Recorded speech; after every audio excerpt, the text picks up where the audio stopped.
Hello everyone! So ito na ang ating Spanish bread. Excited na ba kayo? Ako excited kasi gutom na ako. Ay yan nga pala ang ating ginawa. Medyo marami ang palaman. Hindi natin na-achieve yung nagpa-viral na Spanish bread. Pero masasabi kong masarap itong ginawa nating Spanish bread.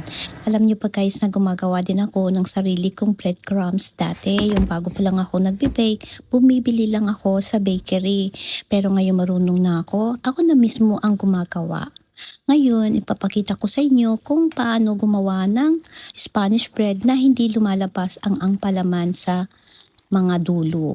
Yan nga pala, kailangan mong i-sealed ang both ends. At lagi niyong tatandaan guys na ang mga tinapay, bawat cut at knead nyo ay kailangan makapag-relax para ang ating gluten ay makapagpahinga at para maging maganda ang resulta ng ating tinapay, magiging fluffy, soft.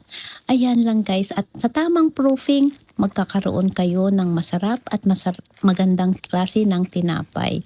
So dito guys, niroll ko lang yan sa breadcrumbs. Tapos, syempre, as usual, ipapahinga pa rin natin yung dough bago natin isasalang sa oven para maging firm ang ating gluten. So, kailangan i-relax muna bago natin i-bake 350 degrees Fahrenheit sa 17 to 18 minutes guys.